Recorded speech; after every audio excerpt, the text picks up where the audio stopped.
Good morning student.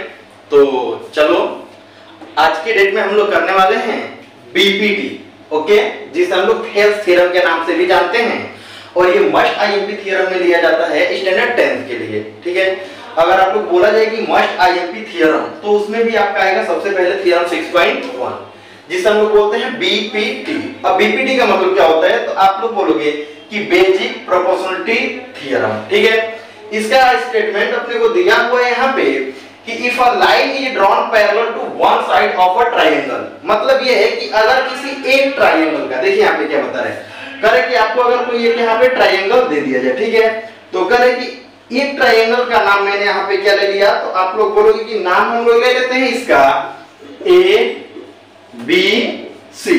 अब कह रहे हैं यहाँ पे कि if a line is drawn parallel to one side of a triangle, यानी किसी एक साइड के पैरेलल हम लोग क्या कर दें, कोई दूसरी साइड यहाँ पे ड्रॉ कर दें। तो मैंने यहाँ पे दूसरा साइड ड्रॉ कर दिया जिसका नाम हम लोग क्या ले लेते हैं डी ई।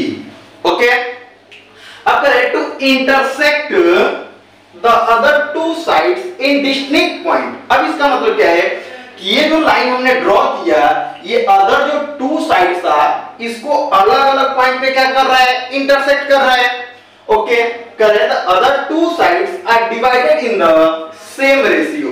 तो यह जो डीई लाइन है ये दोनों साइड को क्या करेगा, सेम रेशियो में डिवाइड करेगा।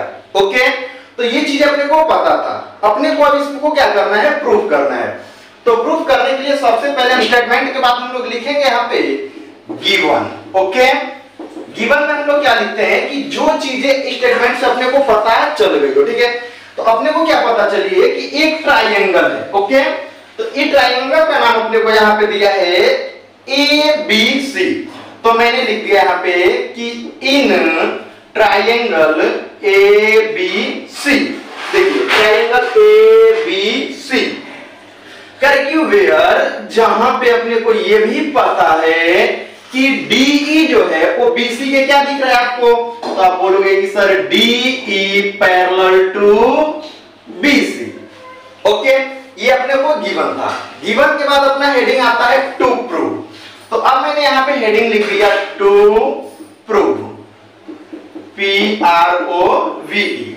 चलिए अब आप बोलोगे कि सर अपने को प्रूफ क्या करना है, तो यहाँ देखिए बोला जाता है जब प्रूफ करो कि ये दोनों साइड का जो रेशियो होगा वो सेम होगा, तो इसके लिए अपने यहाँ पे लिख लेंगे AD। क्या लिख लेते हैं, AD डिवाइड बाई बोलोगे DB इज इक्वल्स टू क्या बोलोगे AE डिवाइड बाई EC। तो मैंने यहाँ पे लिख लिया भाई AE डिवाइड बाई EC।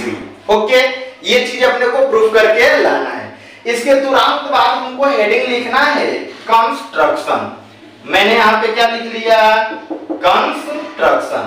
अब कंस्ट्रक्शन में अपने को नया काम क्या करना है, तो आप बोलोगे कि E को B से ज्वाइन कर देंगे और D को किससे ज्वाइन कर देंगे, C से। इसके साथ में क्या करूंगा कि D से एक परपेंडिकुलर ड्रॉ करेंगे यहाँ पे जिसको हम लोग बोल देंगे M, और E से परपेंडिकुलर ड्रॉ कर देंगे यहाँ पे जिसको हम लोग क्या बोल देंगे N। अब यहाँ पे कंस्ट्रक्शन में आप लोग लिखोगे कि ज्वाइन, ओके, ज्वाइंड BE, देखिए तो आपने लिख दिया BE एंड क्या बोलेंगे DC। तो यहाँ पे लिख दो आप DC। इन दोनों को आपने ज्वाइन कर दिया। इसके साथ और आपने क्या किया है, तो आप बोलोगे कि and draw DM perpendicular AC। तो आपने यहाँ पे क्या लिख दिया AC एंड EN, और लिखोगे यहाँ पे एंड EN परपेंडिकुलर AB। तो आपने यहाँ पे क्या लिख दिया AB। ये हमारा हो गया कंस्ट्रक्शन। इसके बाद का अपना हेडिंग क्या आता है, तो आप बोलोगे प्रूफ। तो अपने यहाँ पे क्या लिख लेते हैं, प्रूफ। चलिए प्रूफ में हमको क्या करना है, तो सबसे पहले आप ये देखो ट्रायंगल ADE। ओके, तो यहाँ पे अपने को लिखना है सबसे पहले एरिया। क्या लिखेंगे, एरिया ऑफ ट्रायंगल ADE। तो देखिए ADE का एरिया लेने के लिए आप बोलोगे सर फॉर्मूला होता है half into B into H, मतलब बेस इंटू हाइट। अब मैं बोलूंगा यहाँ पे कि A R triangle A D E is equal to half. Base के लिए देखिए आप लोग क्या बोलोगे, बेस के लिए अपने को क्या बोलना है, ए डी। तो मैंने यहाँ पे क्या लिख लिया, ए डी, और मल्टीप्लाई विद हाइट के लिए क्या लेना है आपको, ई एन। तो यहाँ पे अपने क्या लिख दिया, ई एन। इसको हमने कह दिया इक्वेशन नंबर 1। आगे अपने को सिर्फ ऐसा ही क्या बोलना है, ये वाला ट्राइंगल आप लोग देखिए जो अपने को ये ट्राइंगल दिख रहा है, ठीक है, बी डी ई। ओके, तो अब इसके बाद हमको यहाँ पे लिखना है A R triangle B D E, यानी बी डी ई का एरिया निकालना है। तो आप बोलोगे इक्वल, फॉर्मूला तो वही होगा, half into base into height. तो मैं यहाँ पे लिख देता हूँ हाफ। अब बोलोगे सर बेस, तो मैं बोलूंगा बेस के लिए घबराने की जरूरत नहीं है, हम लोग क्या ले लेंगे यहाँ पे, डी बी। तो बेस के लिए आप क्या ले लेते हैं, डी बी। अपने को ये टू प्रूफ को देख के नकल करना है, ठीक है ना। एडी था तो मैं पहले में एडी लिखा और दूसरे में क्या लिख दिया, डी बी। इसके साथ तुरंत आपको कोई कंफ्यूजन नहीं है, हाइट के लिए जो आप इक्वेशन 1 में लिखे हो वही यहाँ पे लिख दो इक्वेशन 2 में। ओके, अब यहाँ पे अपने बोलेंगे कि equation first and second we get. तो फर्स्ट और सेकंड से आपको यहाँ पे क्या मिल रहा है देखिएगा। तो आप बोलोगे कि सर लिख लेते हैं, फर्स्ट में अपने को दिख रहा है A R triangle A D E divide by A R triangle B D E is equal to, यहां पे आप लिखोगे half, half into A D, क्या लिखोगे, A D multiple E N. तो यहां पे लिख लेते हैं ई एन, डिवाइड में बोलेंगे हाफ इंटू डी बी, और उसके बाद आप क्या लिख देंगे, ई एन। ई एन से ई एन और हाफ से हाफ आपका क्या हो गया, कैंसल हो गया।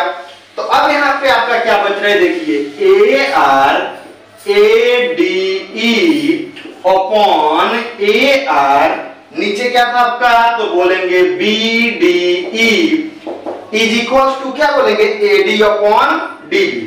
तो अपने यहाँ पे क्या लिख दिया, A D upon D B, और इसको मैं यहाँ पे क्या बोल देता हूं, इक्वेशन नंबर 3।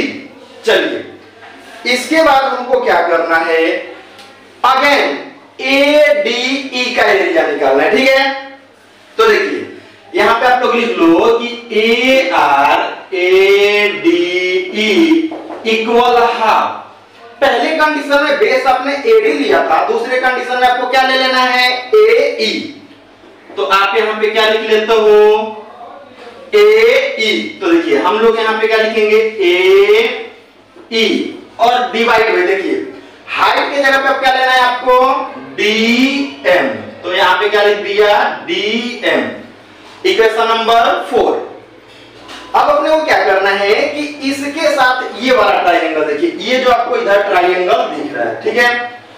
तो आप बोलोगे एरिया, ए आर मतलब क्या रखेंगे, एरिया ऑफ डी ई सी। तो मैंने यहां पे क्या लिख दिया, डी ई सी इक्वल हाफ है, तो क्या लिखेंगे, हाफ। और देखिए यहां पे पहले कंडीशन में हमने ए ई लिखा है, ठीक है। तो अब हम यहां पे क्या लिखेंगे, ई सी। तो आप यहां पे क्या लिख दो, ई सी। हाइट की जगह पे क्या लिखेंगे, डी एम, इक्वेशन नंबर 5। देखिए यहां पे हमने इक्वेशन नंबर 5 सेकंड मिला था, तो इससे थर्ड ले लिया। यहां पे आपको 4 5 मिल रहा है, तो इसके साथ आपको क्या ले लेना है, तो आप बोलोगे सर 6 ले लेते हैं। तो अगेन हम लोग यहां पे ये लिख लेते हैं कि equation 4th and 5th we get, यानी 5th और 4th से अपने को क्या मिलेगा, यही जैसे यहाँ पे डिवाइड किए थे यहाँ पे कर लेंगे।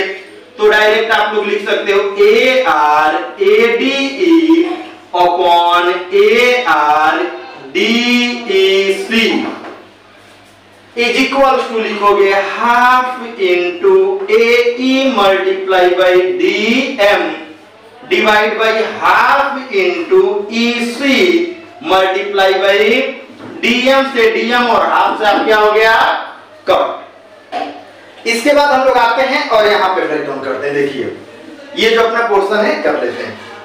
तो आप बोलोगे AR, क्या बोलोगे AR triangle ADE is equals to, तो क्या बोलोगे AE, क्या बचा है आपका AE डिवाइड बाई, यहां पे लिखोगे AR DEC, तो आपने यहां पे क्या लिख दिया DEC इज इक्वल्स टू, यहां पे हम लोग क्या लिख सकते हैं EC, तो आपका क्या हो गया EC।